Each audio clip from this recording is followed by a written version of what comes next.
Hey everybody, welcome back to another video. I hope you're doing amazingly, excellently, awesomely, fabulously well today. Today we're going to be reacting to Southern comfort foods you need to try before you die. And if anybody's seen any of my videos on this channel, you'll know that I am planning a trip in the near future, hopefully, for my family and I to come over and visit the States. And one of the reasons that is right up there on my draw to come to America is the food. Not so much the McDonald's and the junk food and stuff like that, but like the little tucked away independent places that specialize in either like barbecue or seafood and things like that. It's something that and the home cooking as well. I hope to experience some home cooking over there. So that's a really big draw for me because you guys get some amazing stuff there, and I've seen some on like some of the hot wings and stuff that I've watched a few recipes because I do a lot of barbecuing in the summer, and I cook a lot of chicken wings and a lot of chicken in general. I love chicken, and you guys get blue cheese dressing over there that you dip your chicken wings into, and Joey Diaz, who I was watching a podcast, and he reckons it's amazing. So that's something I really want to try because I love my blue cheese, I love my chicken, and I think it'll taste amazing. So yeah, I'd love to get some of that to dip my wings in. So I'm really stoked for coming over there one day. It's going to happen in the future. My missus and I are constantly talking about it. We're sort of planning it out together. But yeah, I'm digressing massively here. Just a heads up, I have scrolled down a little bit in these comments, and there have been a few people who've commented saying that some of the imagery that they use doesn't match what the narrator's saying. So if you've got any recommendations for some amazing food videos from the States, I'd love your suggestions down in the comments, and I will get to them in the future. I've got a lot of videos that I need to get to in the future, and most of them have been, I say 98% of them have been recommended by you guys. So thank you very much for that. If you haven't done so already, please make sure you hit the subscribe button. And without any further ado, I'll shut up now. Let's get into some Southern comfort food you need to try before you die. If you've ever lived in the American South, you'll know that the food down there has its own unique identity, and it's absolutely delicious too. If you haven't tried these, well, bless your heart. These are the Southern comfort foods you absolutely need to try. One of the most popular dishes to have come out of New Orleans are beignets. These airy treats are made with usually square pieces of yeast dough that are fried in hot oil until they puff up. They're then generously dusted with powdered sugar and eaten straight away, preferably accompanied by a mug of café au lait. Arguably, the best place to enjoy a beignet is in New Orleans, preferably at the Café du Monde, in the city's French Quarter. But if getting around is proving a little difficult right now... Look at the size of that! What do they call it? Powdered icing sugar is what we call it. That is huge! Then you're in luck, because they're not difficult to make at home either. Just make sure to turn them often in the oil, and be careful not to overcook them. Biscuits and gravy is a hearty breakfast dish that you'll find in restaurants and homes across... That doesn't look appetizing, but I'm sure it's tasty as hell. It's like some of the food here in Slovakia. When you see it, a picture of it, you're like, ugh. But then when you eat it, it's delicious. The soft, flaky biscuits are smothered in white gravy, which is made from pork sausage drippings, milk, and flour. The gravy is seasoned with black pepper and typically includes pieces of the breakfast sausage too, Oh, I'd like to try that making it actually. even more flavorful. The good news is that sausage gravy is easy to make at home, and there are plenty of different recipes available online. Failing that, you could pick up some of the ready mix packets at the No, I grocery can't. store. Not yet. You'll really want to try the homemade stuff at least once. As for the biscuits, if making them from scratch just isn't feasible, the Pillsbury ones you pop open and bake will work just fine. Just don't let a Southerner catch you taking those shortcuts. Okay, so boiled peanuts sound kind of bland compared to roasted. I've seen these. I've seen a lot of people they like their boiled peanuts. I don't know what it is. Like, obviously she's going to explain it to me, but it doesn't look very appetizing. I love peanuts. Like, I'll sit and I'll crush them, but I've never boiled them. I've roasted peanuts before. But don't judge a book by its cover. These are actually really good. They're made by taking raw peanuts and boiling them for hours in salty water over a fire until the shells turn soggy. These peanuts are then sold at roadside stands all over the South, where residents and tourists alike... Oh, that'd be delicious with an ice-cold beer, watching like a rugby or a football game for you guys in the States, or even basketball or something like that. Just something to munch on. Like we have in South Africa, biltong. I love biltong. I make biltong here. And it's something about eating a piece of biltong, ice-cold beer, they just go hand in hand. Often with bottles of Coke or sweet tea. For what it's worth, it's usually best to munch on boiled peanuts outdoors, so you can easily spit out their soggy shells, because it's nearly impossible to crack them open with your hands. Of course, some people opt to eat these peanuts. I'm gonna try and make these. But that's one heck of an acquired taste.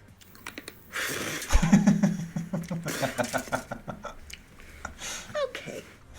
For centuries, people have been making use of their stale bread by creating their own kinds of bread pudding. Oh, that sounds Often made amazing. with bread, cream, eggs, For sugar, winter, though. spices, and raisins, modern bread pudding is the heartiest of comfort foods and should do wonders for warming you up on a cold and dreary day. See? So how do you make bread pudding even better?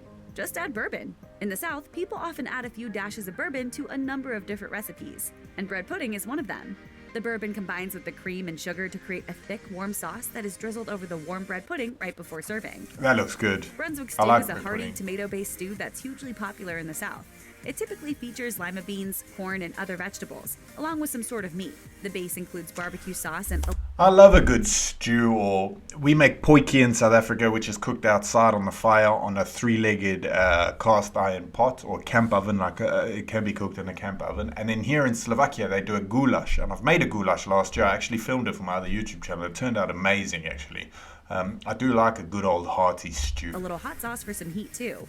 Early versions of the stew use squirrel meat, but if you're not brave enough to keep it authentic, you can always substitute the squirrel with rabbit, chicken, I'll eat or squirrel just or about rabbit. anything else.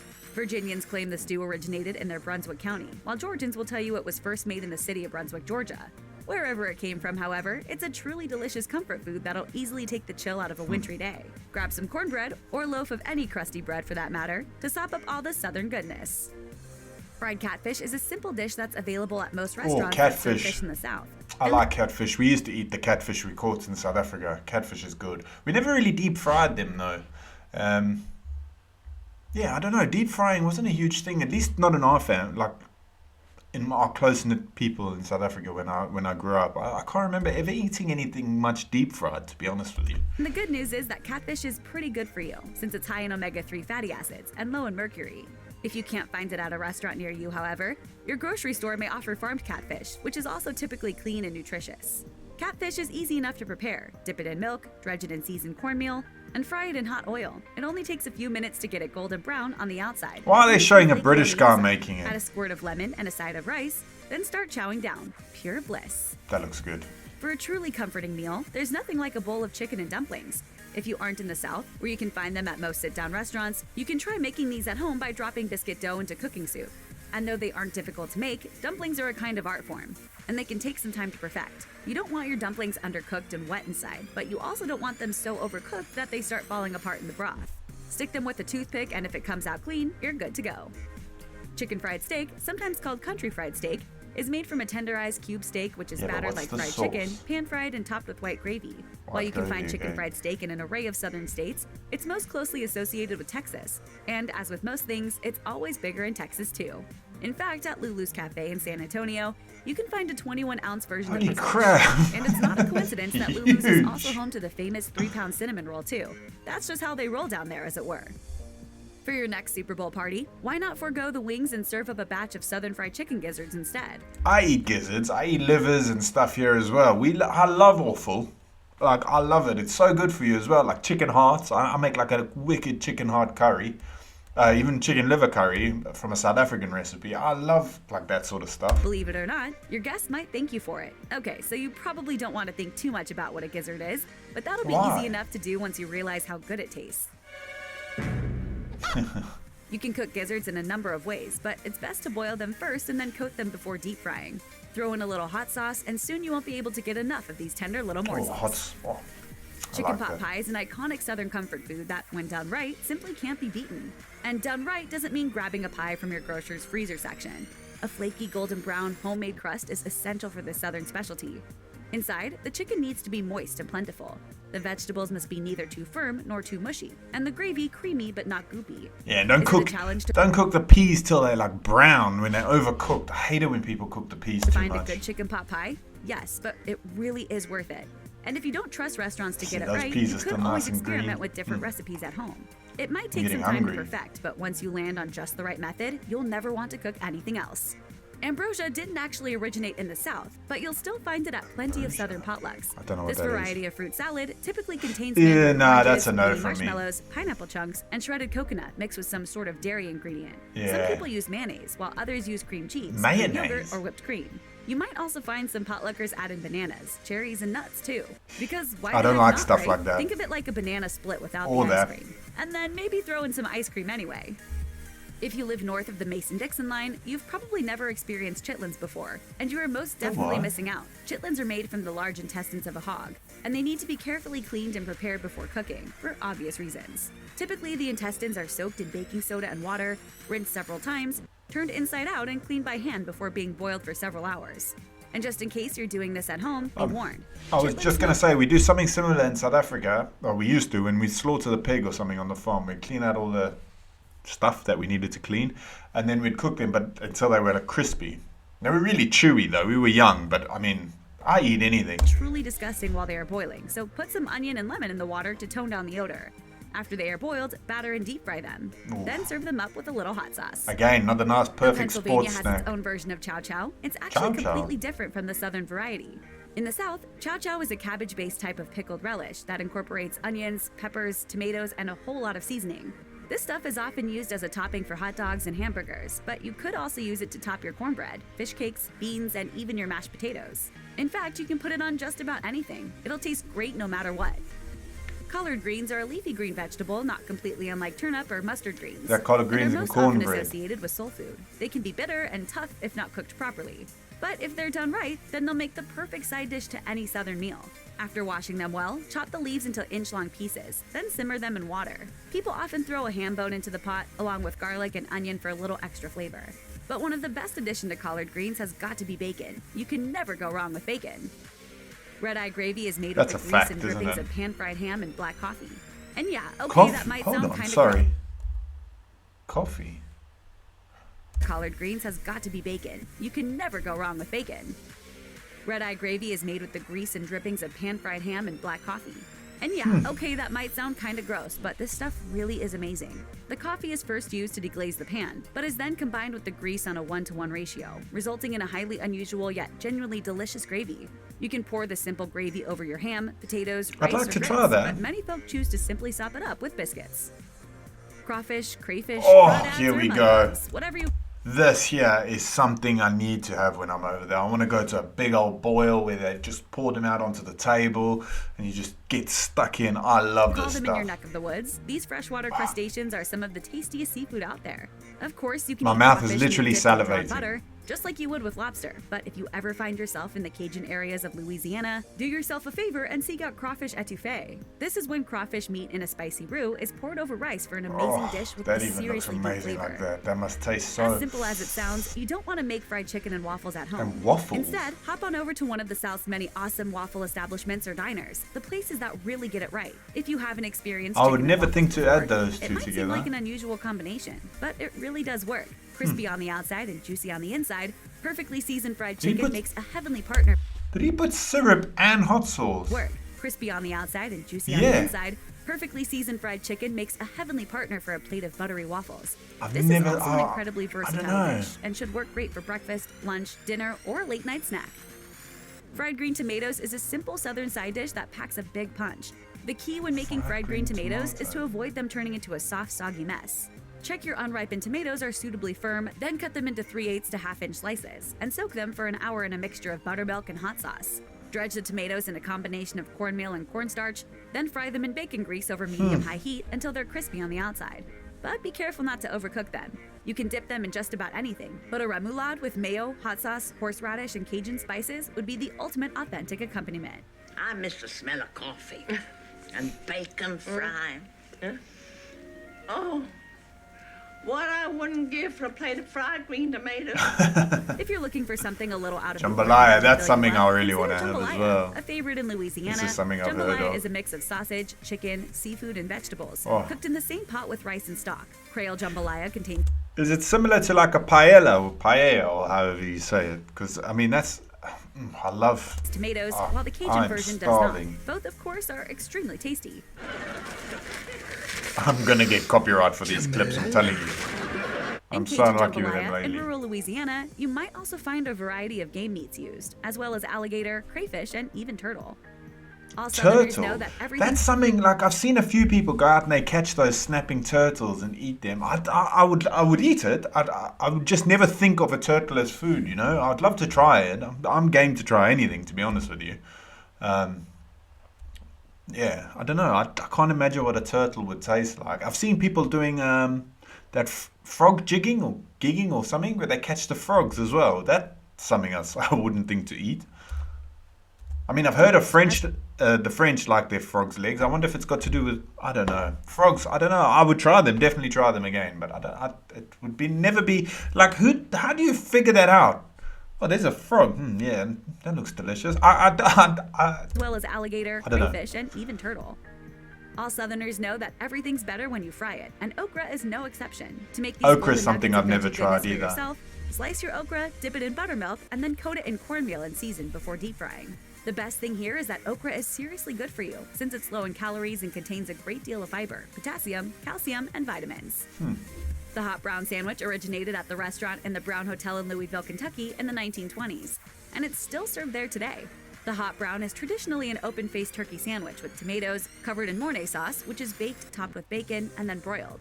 Some people say it was originally created with peaches rather than tomatoes. Looks good. Does the bread not go soggy though? Pretty much everyone agrees, however, that it's a genuine, bona fide, once-in-a-lifetime sandwich. If you've ever eaten at Long John Silver's, you've probably had their hush puppies. But the ones you can get at a Southern restaurant or fish fry are a heck of a lot better than the Long John variety. Hush puppies are basically balls of fried cornmeal batter that are often served alongside fried fish or shrimp. Though hush puppies aren't exactly complex, they're kind of like potato chips, in that it's virtually impossible to eat just one. Southern pecan pie made with a splash of high-quality bourbon is hard to beat. If you don't have a restaurant in your area that makes a killer pecan pie, though, it's not too difficult to make at home. However, you'll want to experiment with the amounts of she said that about a lot. And bourbon not too difficult to make at home. You find just the right combination. And sure, you might end up having to bake a load of pies to get it right. But who's going to complain about that? If you aren't from the South, then there's a chance you aren't too familiar with pimento cheese. Basically, pimento cheese is a mixture of cheese mixed with mayo and pimento peppers. It can be spread on crackers, I thought that was mac and cheese, and cheese. scooped onto chips. Some people add it to scrambled eggs or grits, while others use it as a relish for brats, burgers, and hot dogs. I'm gonna Google that and In maybe Louisiana, they spice it up by adding hot sauce or cayenne pepper into the mix. But the possibilities for pimento cheese are endless, and once you start incorporating it into your recipes, you're never going to want I've never heard of that. Potlikker is the liquid that's left behind after you boil green vegetables. So what do you do with it other than pour it down the sink? Well, some people save potlikker and use it in place of stock in their next stew or soup, while others pour it over rice or potatoes. But the best thing to do with potlikker is drink it. It might seem a little odd, but that way you can reap all the nutrients that have boiled out of the greens. Red beans and rice is a staple dish in Louisiana Creole cuisine. Traditionally, families took the ham hocks, bones... I'm not a huge bean fan. Beans don't like me either. I'm sure that's the same for a lot of people, but I just don't get on with beans very well. And like when I have beans, no one seems to get on with me for the next few hours because I'm like a trumpet. And beans that were left over from Sunday dinner and use them to create a scrumptious dish of spicy beans that were served with rice the next day. Cayenne pepper, Tabasco sauce, and other seasonings can turn up the heat on this hearty meal. While some people like to add in sausage or other meats, here's a tip though. If you boil bones to make a broth for the base, you'll get exactly the flavor you want without having to add anything else. Gumbo is sometimes confused with jambalaya, that's something I really want to try. It's not the same thing at all. The key difference is that with I watched, what's that guy's name? Stale Cracker, I think his name is. He makes those huge pots of stuff. You know the guy who's, what's his saying? Oh man. But you know who I mean. Well, you maybe don't know who I mean, but he made a gumbo and it looked so good. The rice is cooked with the rest of the ingredients. Look at the crabs there. With gumbo, however, the rice is cooked separately. Gumbo is a stew created with a strong, robust stock, sausage, shrimp, other shellfish, and the holy trinity of vegetables, bell peppers, celery, and onions. The most important aspect of home cooking a great gumbo is... While we wait, we hydrate. That's his saying. There you go. I knew I'd remember perfecting the roux that's used as its base. Or you could just head down to New Orleans and get someone to make it for you. Your call. Where's my mac and cheese? Everyone knows that real macaroni and cheese doesn't come out of a box, nor does it come with a packet of powdered cheese. Real good old-fashioned Southern mac and cheese Again, is a completely Jamie Oliver. separate dish altogether. I put a British it's often guy there. created It's with about a Southern combination of food. cheeses, and you can use anything from smoked cheddar and Monterey Jack to Gruyere and Velveeta. Southern recipes usually feature heavy whipping cream, evaporated milk, or both. And the dish is baked in the oven until the sauce is creamy and the top is crispy. No matter how much you love macaroni and cheese, you've never really tried it until you've had it in the South. You might have seen sweet potato casserole at Thanksgiving dinner and passed it by, but it's time to stop Unpopular sleeping on opinion again. I'm not a huge sweet potato fan. I don't really like. I've never tried any of these, so I will still try them, of course. But I just don't like sweet potatoes. I don't think any of us really like sweet potatoes in this family. I know my daughter doesn't. But yeah, I don't know. Sweet potato's not for me. You might have seen sweet potato casserole at Thanksgiving dinner and passed it by. But it's time to that stop looks sleeping decent on this delicious dish. Though some folks love it topped with charred marshmallows, See, others prefer a that's topping too much for me. Like, why would you... sleeping on Marshmallows, this delicious dish. I don't know. Though some folks I love don't it like topped with charred marshmallows, though, marshmallows, either. Others prefer a topping made with brown sugar and pecans. Give it a go, and you'll soon realize that this often overlooked Thanksgiving Flippin' side heck. dish deserves a place on your dinner table all through the year. I don't know Check about out one that. of our newest videos right here. Plus, even more MASH videos about your favorite foods are coming soon.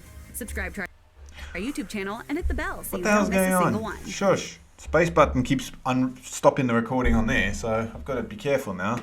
What was your favourite? Anything with seafood, I'm sold. Anything with shrimps, prawns, crabs, chicken as well. I love chicken. But that crawfish boil and the jambalaya, it's got me, and the gumbo. That's what I want to. That's what I want. That's all I want. I can't get seafood yet, not decent seafood. So we're landlocked, and it's really difficult to get seafood in our area. So I miss that a lot. But one day, I've got to just keep the dream alive, I suppose. Anyway, guys, thanks so much for watching. If you haven't done so already, please make sure you hit the subscribe button, and I will see you in the next video. Peace.